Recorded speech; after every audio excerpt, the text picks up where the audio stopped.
Yang harus kita takutilah kepada Tuhan, kepada orang-orang yang mengancam. Apa perlu kita takut sama mereka dengan kita, Bapak Ibu? Ya, kalau kita diancam di satu daerah, kita tinggal pergi ke daerah lain. Seperti saya, sudah banyak tempat saya pindah-pindah, saudaraku, karena tidak bisa tinggal di suatu tempat.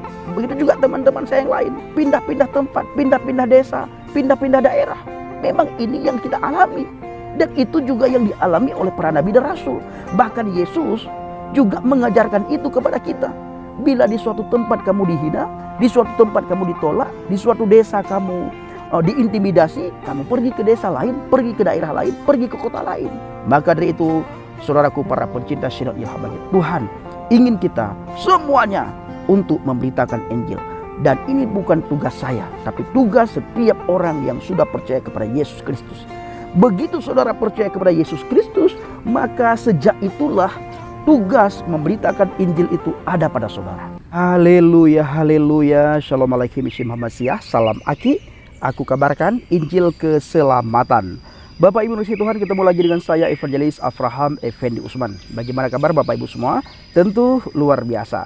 Saudaraku, saya ingin mengajak Bapak Ibu semuanya untuk melihat beberapa firman Tuhan di dalam Injil Matius 10. Bunyinya begini: jadi janganlah kamu takut terhadap mereka, karena tidak ada sesuatu pun yang tertutup yang tidak akan dibuka, dan tidak ada sesuatu pun yang tersembunyi yang tidak akan diketahui. Apa yang kukatakan kepadamu dalam gelap, katakanlah itu dalam terang. Dan apa yang dibisikkan ke telingamu, beritakanlah itu dari atas atap rumahmu. Dan janganlah kamu takut kepada mereka yang dapat membunuh tubuh, tetapi yang tidak berkuasa membunuh jiwa.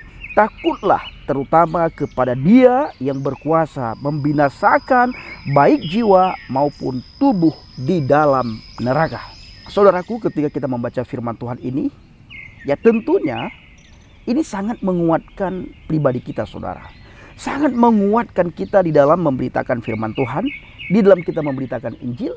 Lebih-lebih lagi hari-hari ini Bapak Ibu, di mana kita melihat sudah beberapa teman kita, para apologet, terbentur dengan hukum penistaan agama. Jadi saudara, kalau kita renungkan secara baik-baik, sebenarnya mereka ingin menghambat penginjilan kita di media sosial, ingin menghambat penginjilan kita di internet.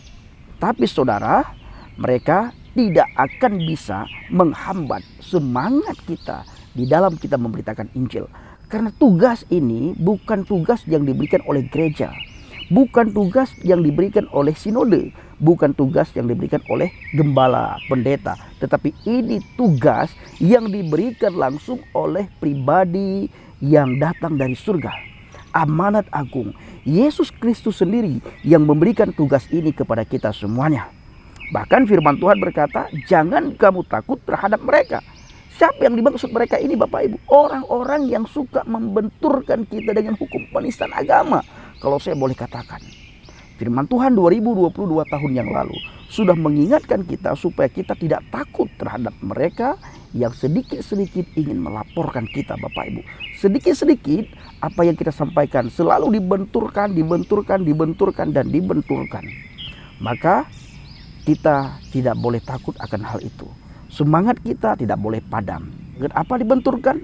Kalau di bangsa dan negara kita ini adalah dibenturkan dengan hukum penistaan agama. Sedikit-sedikit penistaan agama, sedikit-sedikit penistaan agama. Sementara kita melihat setiap hari di media sosial bagaimana hinaan, cacian, makian mereka terhadap iman kekristenan. Bagaimana cacian mereka terhadap Alkitab. Bagaimana olokan mereka terhadap firman Tuhan. Bagaimana olokan mereka terhadap Yesus. Apakah ada yang diproses? Apakah ada yang dibenturkan dengan hukum? Apakah ada yang lapor? Ada yang lapor Bapak Ibu. Diproses? Tidak ada diproses. Tetapi bila kita yang sedikit mempertanyakan iman mereka, mereka merasa terancam, lalu kita dibenturkan dengan hukum, dilapor, tidak lama kemudian diproses, langsung dijebloskan ke dalam kerengking, saudara. Nah, ini gunanya untuk apa?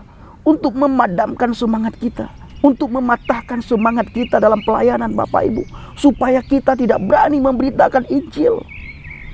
Dan ada beberapa teman setiap hari telepon, WA, kita sharing Bapak Ibu. Dan jujur kami dalam keadaan sedikit down saudara.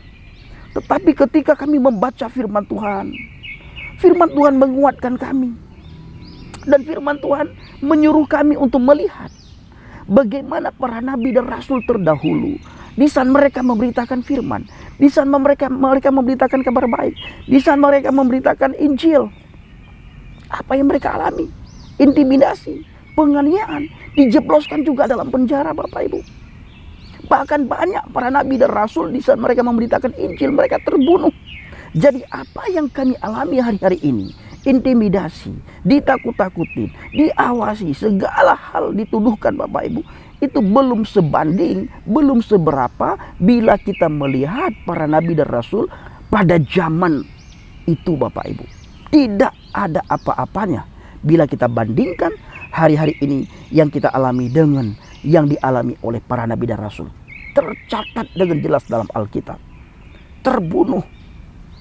Ada yang disalibkan ke kepala ke bawah saudara. Tetap mereka berpegang teguh pada firman Tuhan. Mengikut Yesus keputusanku. Mengikut Yesus keputusanku. Mengikut Yesus keputusanku. Ku tak ingkar, ku tak ingkar. Bano ufili o Yesu. Bano ufili o Yesu. Bano ufili o Yesu. Tebai ure mengikut Yesus keputusan kita. Jangan pernah kita ingkar Bapak Ibu. Sekalipun kita diintimidasi, ditakut-takuti, diancam Bapak Ibu. Seperti beberapa hal yang lalu yang saya alami di kolom komentar Bapak Ibu. Tetap mengikut Yesus itu keputusan kita. Roh kita jangan sampai padam. Semangat kita jangan sampai padam. Semangat kita harus menyala-nyala. Justru kita harus semakin berani. Semakin kita diancam, diintimidasi, diawasi, kita harus semakin berani memberitakan firman Tuhan. Karena yang kita beritakan ini kabar baik, kabar sukacita. Kita tidak beritakan kabar hoak. Kita tidak beritakan kabar yang tidak penting. Kita justru memberitakan kabar yang sangat penting. Hal kerajaan surga. Kalau kita melihat hari-hari ini Bapak Ibu, hari-hari yang sangat jahat.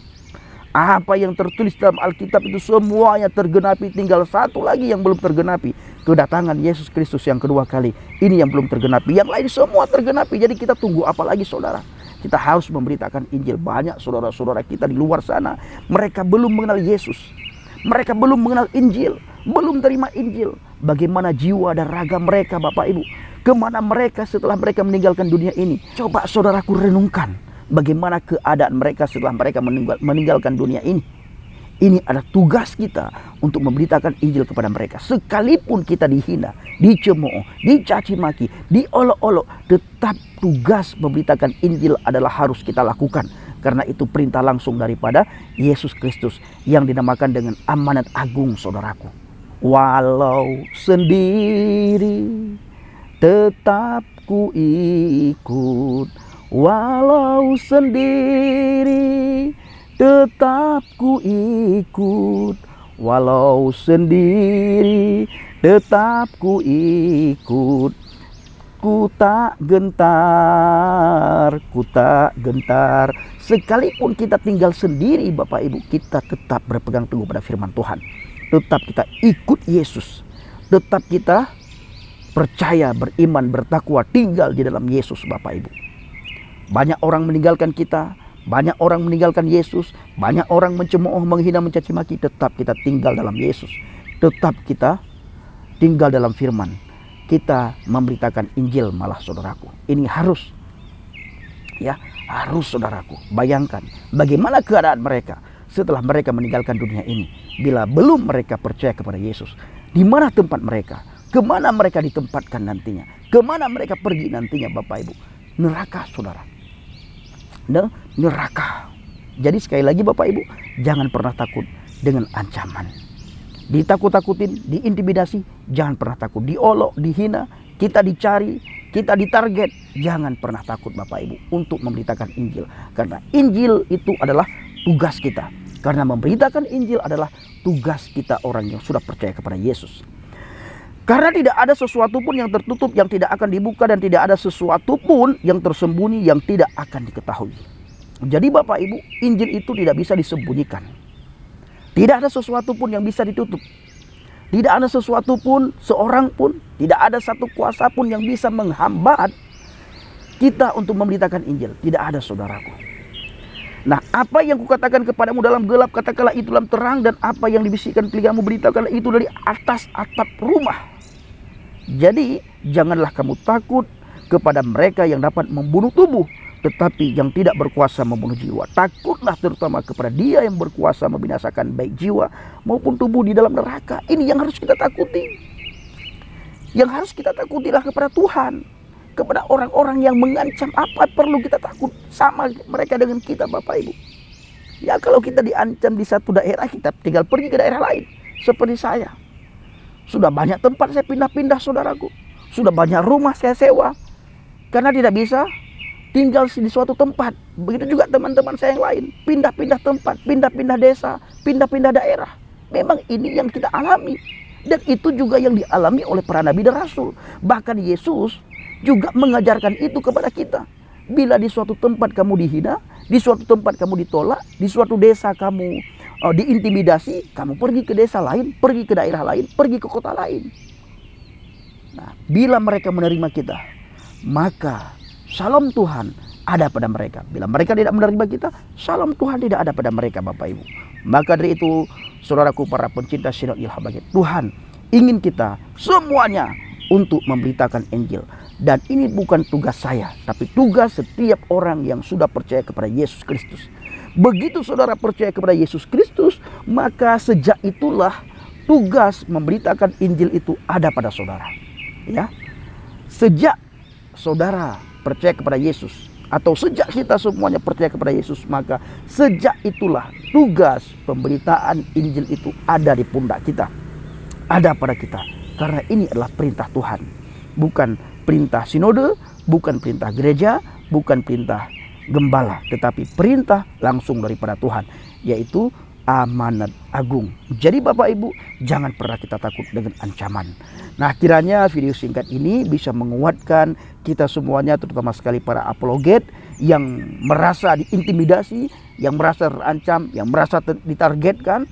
Tetap roh kita jangan pernah kendor, jangan pernah takut, maju terus untuk pergi memberitakan Injil, pantang menyerah.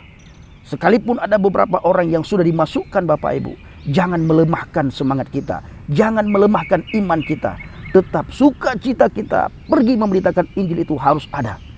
Bahkan sukacita kita itu harus penuh, saudaraku. Di saat kita menerima Yesus Kristus sebagai Tuhan dan Juru Selamat, dan kita memberitakan Injil, semangat kita harus berkobar-kobar.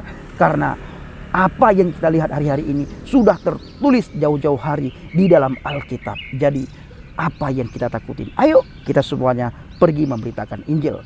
Bapak Ibu kasih Tuhan, para pencinta Sinode Il Habagat, saya mengucapkan terima kasih kepada Bapak Ibu yang selalu mendukung pelayanan Habagat, baik melalui doa, dana, motivasi maupun support saudara. Terus dukung dalam doa dan bawa Habagat dalam doa syafaat saudara, agar melalui pelayanan Habagat banyak orang dimerdekakan, banyak orang dimenangkan, banyak orang mengenal kebenaran, banyak orang datang kepada Yesus Kristus.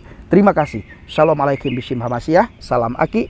Aku kabarkan Injil keselamatan. Bapa Yahweh Bishim Adonai Yeshua Hamasyah, Waruah HaKodesh memberkati kita semua. Haleluya, amin. Salam murtadin. Ingat saudaraku, jangan pernah takut terhadap mereka yang hanya mampu membinasakan tubuh jasmani kita, tetapi mereka tidak mampu membunuh jiwa. Mereka tidak punya kuasa untuk membinasakan jiwa kita. Terima kasih.